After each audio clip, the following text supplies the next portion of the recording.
The so-called rising sun of Biafra is set forever. It will be a great disservice for anyone to continue to use the word Biafra to refer to any part of the East Central state of Nigeria.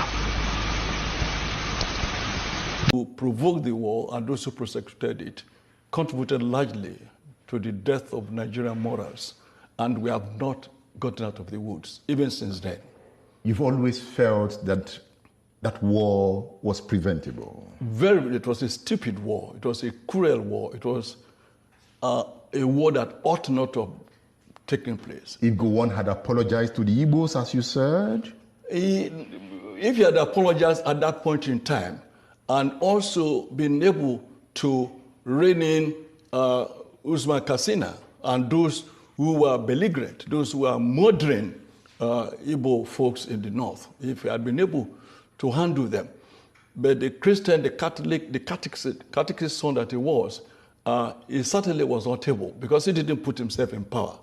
It was the Fulani oligarchy that put him in power. So he could not handle them? He couldn't handle, because it was not really, he was in office, wasn't in power. The Murtala Muhammads were in power? Oh, yes. So Murtala Muhammad would tell him off at executive meetings and say, use unprintable words on him, and he would just keep quiet. I mean, he didn't know how he became head of state. So why was he scared of the Murtala Muhammads? I think that was a long story, because he knew that it was Murtala Muhammad and his clique that killed the Ronsi, that took over power, and they knew what they wanted, and the gory nature of the coup, very bloody, even though it wasn't bloody at the point of the coup itself. It wasn't bloody in Ibadan, where they arrested Ronsi and Fajui and killed them at Ladopo. But when you look at the camp in Ibadan and the camp especially in Abeokuta, where you had more than 80% Igbo officers, and all of them were slaughtered, and also at Ikeja cantonment, where Igbo officers were also slaughtered. It was obvious, therefore, to Gowon that even if they put me there as a figurehead, there was not much I could do to rein those who are perpetrating. And even number two to Ironsi, who was Gundipe from my village, had to run away. And that same clique is still holding on to the state, right? Till tomorrow, but their days are numbered, yes. Aburi, yes, we agreed on area commands for the armed forces. At Aburi, we agreed that the police force would be decentralized. We agreed on those. Yes. We agreed even to show that we didn't separate. At Aburi, we also agreed on a certain revenue formula. That's what happened at Aburi. Aburi again, because I always end up, it sounds odd today, but I always end up by saying I must have been naive, because I believed actually that would be the end. I'll confess to you, when I got back to Enugu, oh yes, I had a party believing that probably the danger was over. That's what we thought. Until they then began to deny everything. A total waste, a gross, costly error. It is an avoidable war. It is an unjust war. And I said so at the time, as you probably know. And I was appalled by the fact that we went to war so easily. I should explain that I believe very much in the right of self-determination. Otherwise, what was independence all about? What's the entire struggle for liberation on the African continent all about, if it is not about the right of people to determine their own destiny? And to find us fighting a war to preserve the demarcations inflicted on us by foreign intruders was for me an act of abject mental enslavement. It was surrendering our will and the readiness to go to war and lose close to 2 million people to preserve something which was imposed on us by total aliens.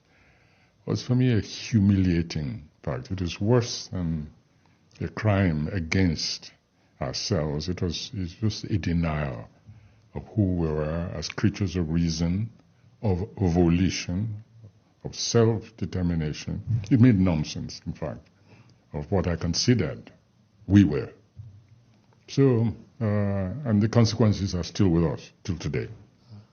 Talking to himself. I mean, Gowon. Is he confusing himself?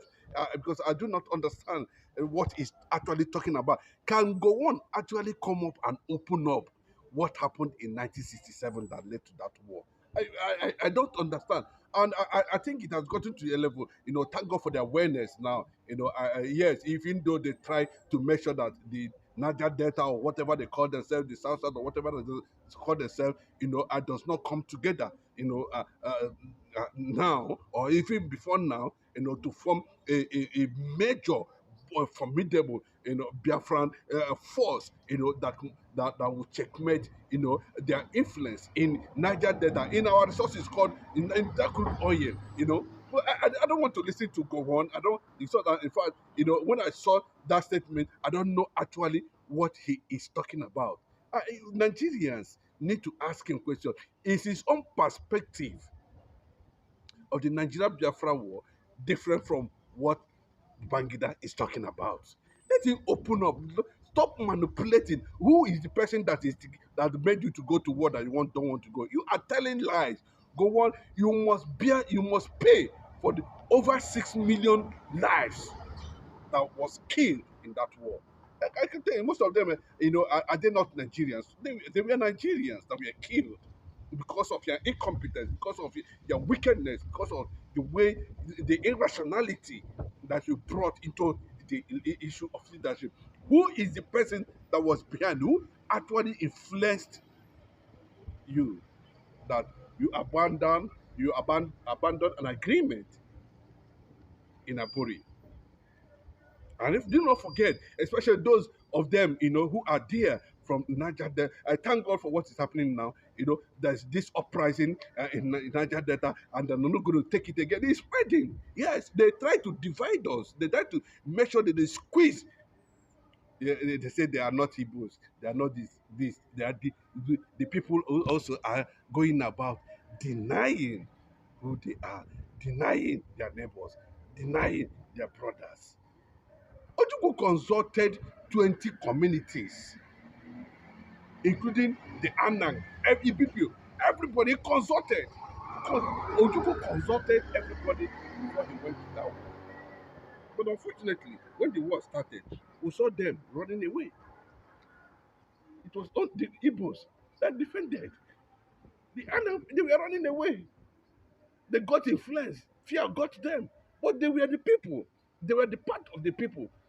Said, yeah, Ojukwu, yes, Eastern Union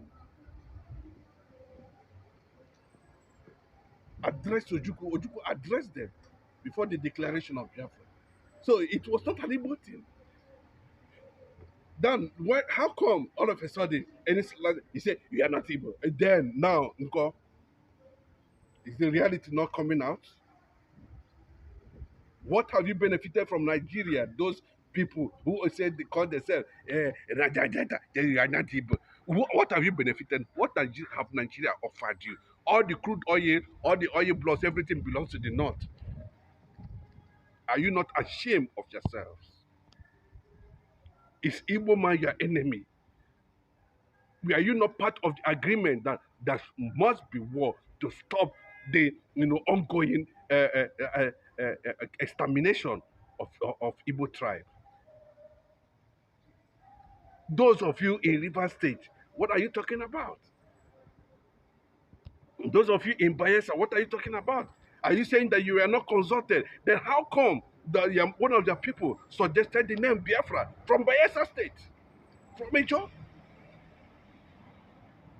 So if you are not to do this thing, and that is why at every point in time, you see, and the Fulanis, leaders, political class, taking advantage of these things and continue to destroy the Niger Delta, continue to make Niger Delta, continue to cause devastation and pollution without any regard, because something that would have brought everybody together as a bloc to fight a common cause. They made you to hate an Igbo man who is not your enemy. But today, thank God for the rising, the consciousness, that is spreading now. So go on to know that it can only delay the truth. One day, the truth must come out. Go on, you must confess the truth, and return back to your Fulani people, your British people, and call them and address them. Go back to Plateau. You and that woman should go back to where you people came from the Middle Belt, and stay there and defend yourself. Why are you running away? Are you running? Is running to London? Is it what is going to help you? Go back there. Stay there and defend yourself. Because these are the people that you are pretending to love. Thank God, you rightly said it very clearly. The Igbo man, the Igbo tribe, the Igbo nation, the son of the sun, the tribe of the sun. We are not part of Nigeria ab initio.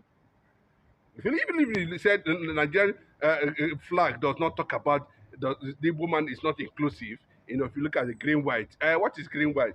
There's no Igbo man there. The Igbo man is not factor in it's green white. So it's between you and Yoruba. Fix on ourselves. After all, during the war, what was the position of the Yoruba man? When we discovered that it was the same Gowon that brought the unitary system of government. And the university never did. So all these things, has gotten to the point that the Igbo man has risen. Like they always say, it took us time, it took us years, no government presence, no government infrastructure, no government appointment, nothing. People just came from the axis of the war with our neighbors from the Niger Delta denying that us completely. But are they successful now? It cannot be successful. Because God is watching, nature is watching. You are delaying, you are betraying your own brother. And let me ask the Niger, did the Ojukwu actually call for war? They brought war. They were killing the Igbos. They said that the Igbos are domineering. They are dominating. Something that is purely a military affair. Thank God for IBB. These are the same Buhari who wants Nnamdi Kanu dead today was the one who stopped the first democratic elected government in Nigeria. True clue. You see, he's a Kanuri man. He's a Fulani coup. The wickedness of Nigeria against the Igbo people. That's just to this moment. We saw clearly the turn of an Igbo man being attacked by a Yoruba man politically. And the Yorubas are pretending as if, no, nothing. It's a political game. It's a political this. It's a that. You don't know how to. Who told you that? Now, for 64 good years of partnership between the Yorubas and the Fulanis, look at where Nigeria is today. The consequences of conspiracy against the Igbo people. But what you're seeing now is coming together. The Igbo unity is coming together. The Niger Delta people are coming together. They're even throwing what is Niger Delta? Who named it? Do you know the meaning of Niger Delta? Is there anywhere that is called any country called Niger Delta? But I can tell you, where Biafra started, the first kingdom on earth, history, and the Portuguese kept it, and they trace it. You can always trace Biafra. It's Niger Delta. What is Niger Delta? go back to the history and find out what they called Old Eastern Province. Old Eastern Province, made up of territories. Find out yourself. To go on, well, it is too late. Thank God you have recognized Biafra. And of course, when I listen to that statement, you have already given up in Biafra because you know that we are buried, of course, but the seed has risen. Biafra has risen, and there's nothing you can do about it. Whether we are factored in or not, that is not our business. But what we are saying at this point in time, it has become a reality to you. Go on. You are seeing it now that the people you fought for have turned against you. Not Igbo man this time around. They turned against you, and you must run. See, the only way is that open up, tell the world who and what happened. If not, I'm seeing the entire you, end up in Biafra as a refugee. If you keep